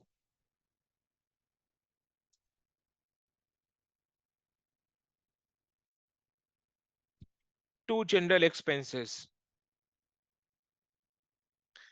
then payment of salaries, salaries के लिए कितना? 10,250 to salaries, 10,250 to salaries, 10,250। Then payment to creditors, ये कहां जाएगा? क्रेडिटर्स अकाउंट के डेबिट के साइड में, बिकॉज जब भी अपने क्रेडिटर्स को पेमेंट करते हैं तो एंट्री क्या पास होता है? Creditors account debit to cash. To cash किस लिए? Because cash goes out. और क्रेडिटर्स अकाउंट को डेबिट क्यों कर रहे हैं? Because they are the receiver.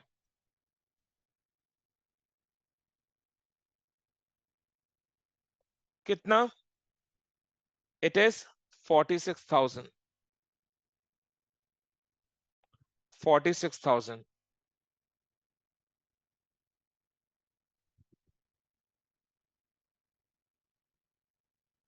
Then cash withdrawn for personal use, ये क्या है? ड्रॉइंग्स।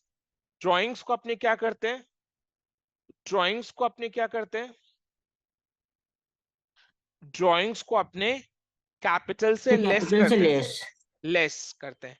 कैपिटल अकाउंट अपने कहाँ मेंटेन करते हैं? बैलेंस शीट में।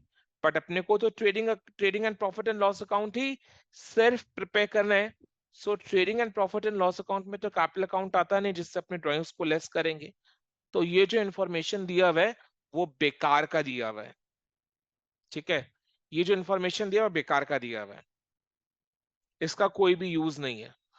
तो information A, information B, information A में असेट्स एंड लायबिलिटीज का ओपनिंग डेट का फिगर्स एंड क्लोजिंग डेट का फिगर्स है। इंफॉर्मेशन बी में कैश ट्रांजैक्शंस है। तो इंफॉर्मेशन ए एंड बी सारा यूज हो गया। देन लास्ट सी में other information, discount to customers, discount to customers, customers को 800 रुपए का डिस्काउंट दिए। इसके लिए क्या एंट्री पास होता है? Discount allowed account debit, because आपने कस्टमर को डिस्काउंट दिया है तो वो आपके लिए खर्चा है, लॉस है, जिसको आपने डेबिट करेंगे। और डिस्काउंट देने के वजह से कस्टमर को इतना पेमेंट नहीं करना, तो कस्टमर्स अकाउंट को अपने क्या करेंगे? क्रेडिट कर देंगे। कस्टमर्स बोले तो डेटर्स अकाउंट को लेस कर देंगे क्रेडिट करके। तो डेटर्स अकाउंट के क्रेडिट के साइड में बाय डिस्काउंट अलाउड कितना है? 800। अब क्योंकि डिस्काउंट अलाउड एक्सपेंस है, अब क्योंकि डिस्काउंट अलाउड एक्सपेंस है तो उसको अपने प्रॉफिट एंड लॉस अकाउंट के डेबिट के साइड में भी लिखेंगे, to discount allowed, to discount allowed. 800. Then next, discount received from suppliers.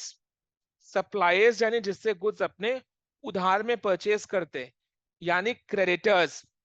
Creditors को बिजनेस ने अर्ली पेमेंट किया होगा, तो क्रेडिटर्स ने 1050 रुपीज का डिस्काउंट दे दिया, तो 1050 रुपीज का discount is received by the business, जिसके लिए अपने क्या एंट्री पास करेंगे, creditors account debit to discount received. To discount received क्यों रहे, because discount received is an income, इसलिए डिस्काउंट रिसीव्ड को अपने क्या करेंगे, क्रेडिट करेंगे। और डिस्काउंट रिसीव होने के वजह से क्रेडिटर्स को 1050 रुपया कमती देना है, तो क्रेडिटर्स अकाउंट को अपने क्या करेंगे, रिड्यूस कर देंगे, यानी क्रेडिटर्स अकाउंट को अपने डेबिट कर देंगे। तो एंट्री क्या पास हो रहा है, बोलो एंट्री क्या पास हो रहा है, एंट्री पास हो रहा है creditors account debit to discount received. और डिस्काउंट रिसीव्ड क्योंकि इनकम है, ये इनकम अपने और कहां लिखेंगे, प्रॉफिट एंड लॉस अकाउंट के क्रेडिट के साइड में लिखेंगे, by discount received.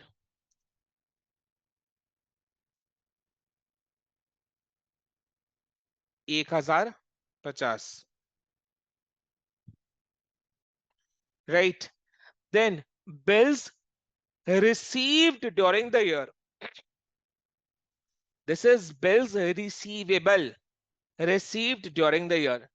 Last class में क्या समझाया था, बिल्स रिसीवेबल वो लीगल डॉक्यूमेंट है जिसके अगेंस्ट पैसा हमें मिलेगा। तो बिल्स रिसीवेबल हमें किससे मिलता है, डेटर्स से मिलता है। डेटर्स वो लोग हैं जिनको बिजनेस ने उधार में गुड्स बेचा, who are liable to make payment to the business. Debtors वो लोग हैं जो बिजनेस को पैसा देंगे, तो अपना उधार चुकाने के लिए डेटर्स क्या करते हैं, बिल्स रिसीवेबल थमा देते हैं, ठीक है।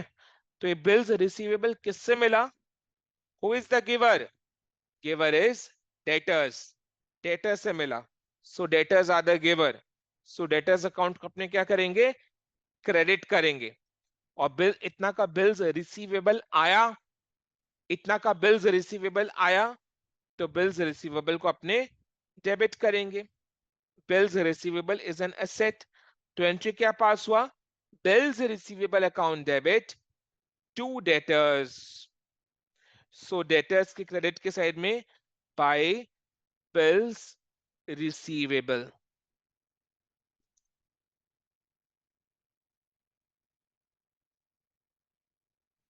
कितना, 15,000।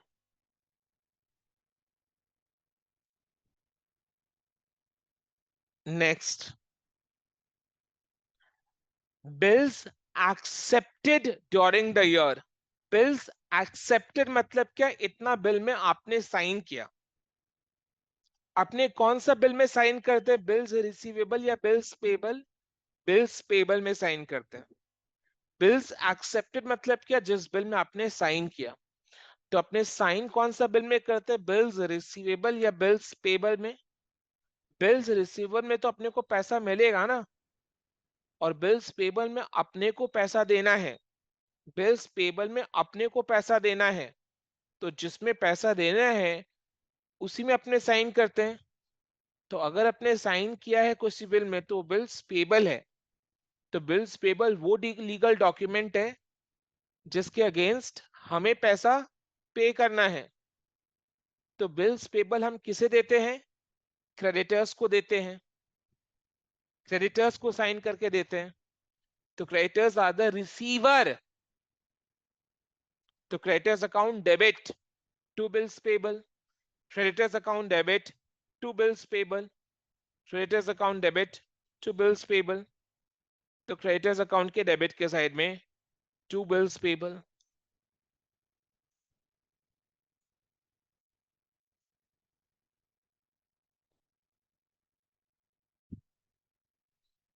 कितना है, इट इज 10,000।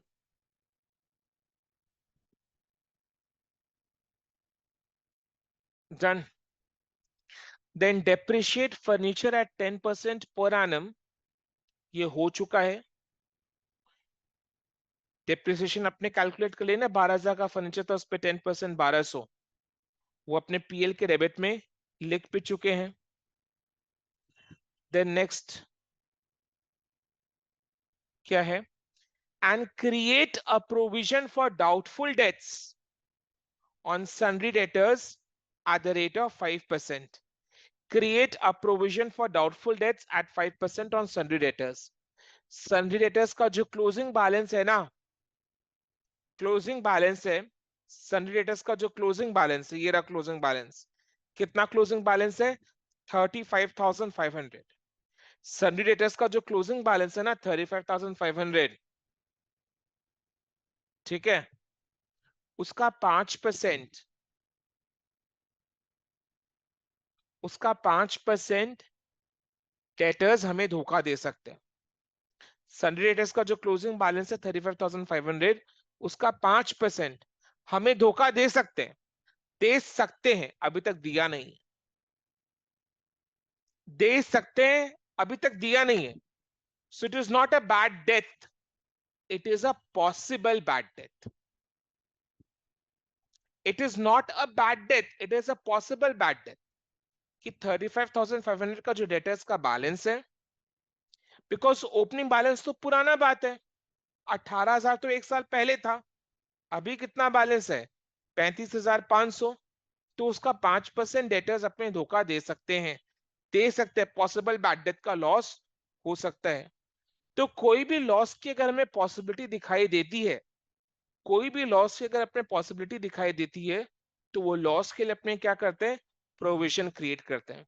कोई भी लॉस की अगर हमें पॉसिबिलिटी दिखाई देती है, तो वो लॉस के लिए अपने क्या करते हैं?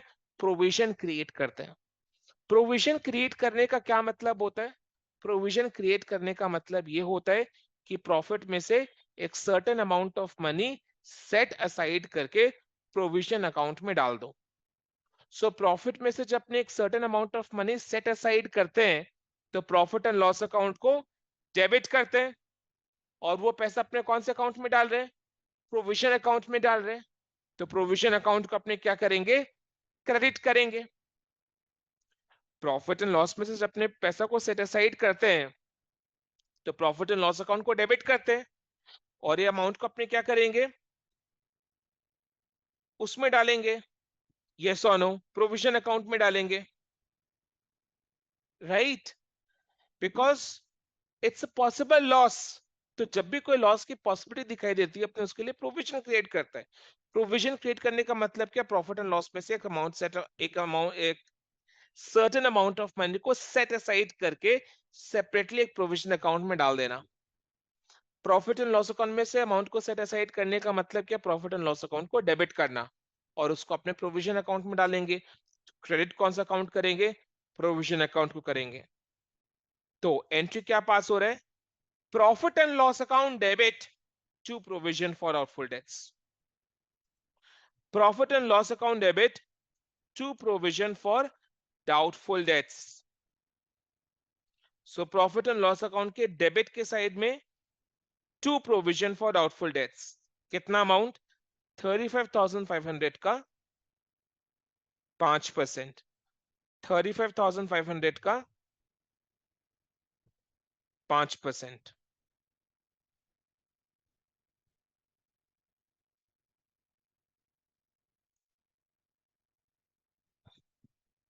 कितना आ रहा है? 11, सॉरी So 1775। 775.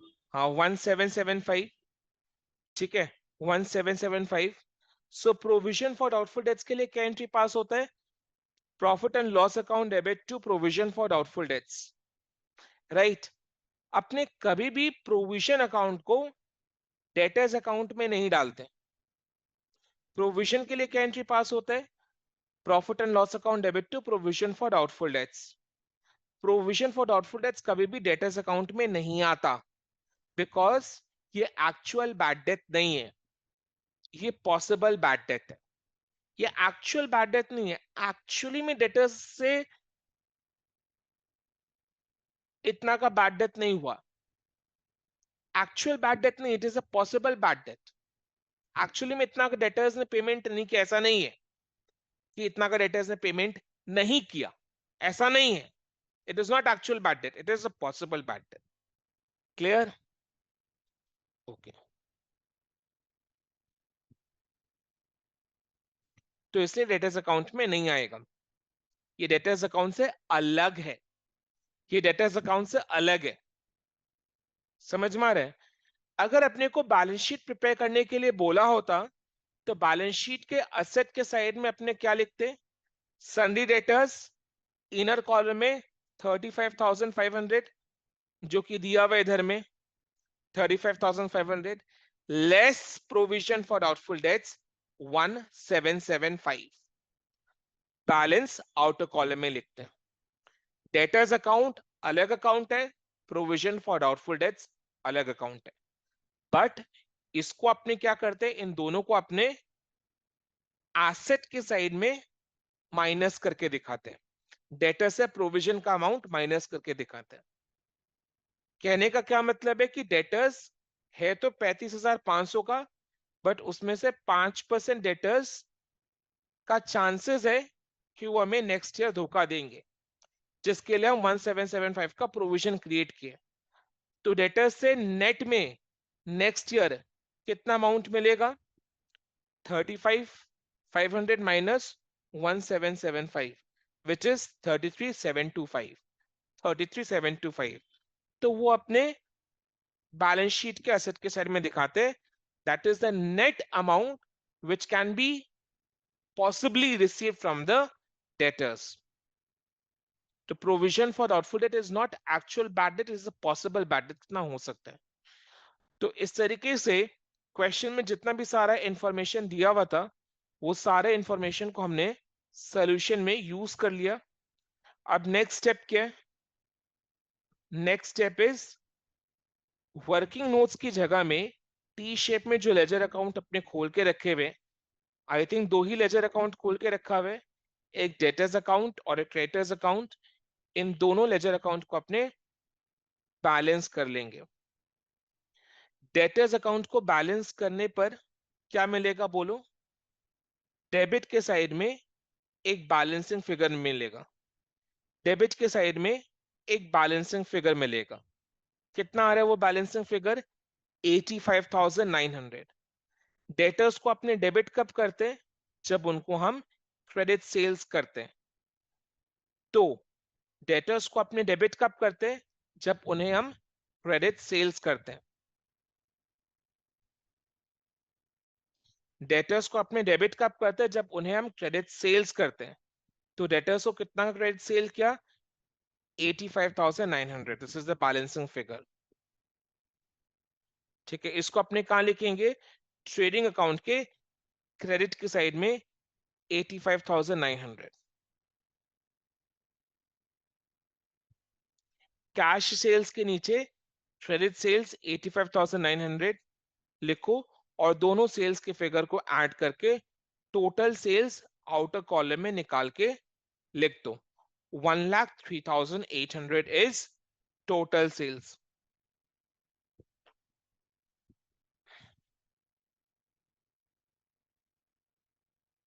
फिर अपने क्रेडिटर्स अकाउंट को बैलेंस करेंगे।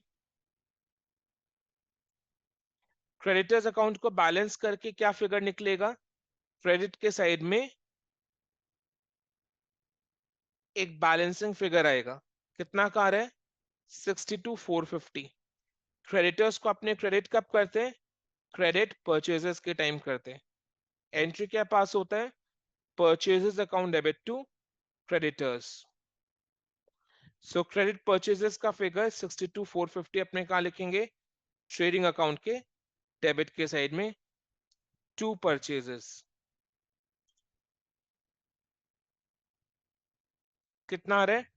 62,450, 62,450। तो टी शेप में जितना भी लेजर अपने खोल के रखे हुए थे वो सारे लेजर को बैलेंस कर लिया हम लोगों ने। टी शेप में जितना भी लेजर खोल के रखा हुआ था वो सारे लेजर को बैलेंस कर लिया। डेटर्स अकाउंट से अपने को क्रेडिट सेल्स का फिगर मिला क्रेडिटर्स अकाउंट से क्रेडिट परचेज का फिगर मिला, राइट। ये करने के बाद अपने नेक्स्ट क्या करेंगे, ट्रेडिंग अकाउंट को बैलेंस करेंगे। ट्रेडिंग अकाउंट को बैलेंस करने से क्या पता चलेगा, ग्रॉस प्रॉफिट या ग्रॉस लॉस का अमाउंट पता चलेगा। ग्रॉस प्रॉफिट ही आ रहा है, कितना का ग्रॉस प्रॉफिट आ रहा है,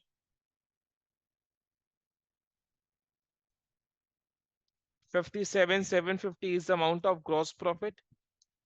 ये ग्रॉस प्रॉफिट को अपने क्या करेंगे, प्रॉफिट एंड लॉस अकाउंट में ब्रॉट डाउन कर देंगे।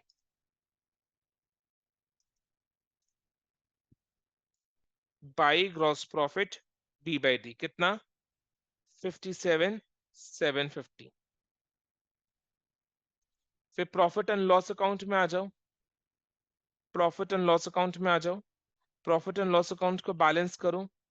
बैलेंस करने से क्या पता चलेगा, नेट प्रॉफिट का फिगर पता चलेगा, नेट प्रॉफिट या नेट लॉस।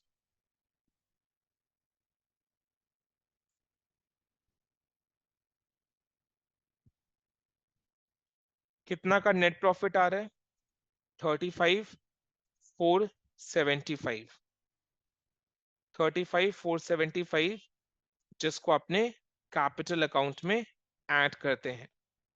बट अपने को क्वेश्चन में बैलेंस शीट बनाने के लिए बोला हुआ नहीं है, सिर्फ trading and profit and loss account बनाने के लिए बोला हुआ है, तो जो अपने बना लिए। So trading profit and loss account बनाना कंप्लीट हो गया, यस और no,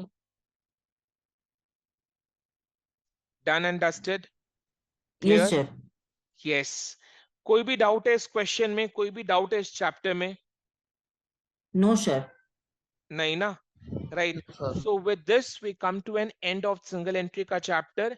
Next day, which is tomorrow, next class, which is tomorrow, we'll start with a new chapter that I will let you know which chapter we are starting in tomorrow's class.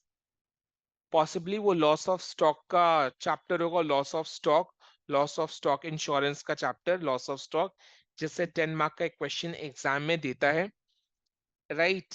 And इसके अलावा मैं ये बोलना चाहता हूँ कि मैं NPO which is not for profit organisation, इस चैप्टर का प्रीवियस बैच का रिकॉर्डिंग्स आपके साथ शेयर कर देता हूँ, बिकॉज जिस क्वेश्चन में सिंगल एंट्री आता है वही सेम क्वेश्चन में एनपीओ से एक क्वेश्चन आता है।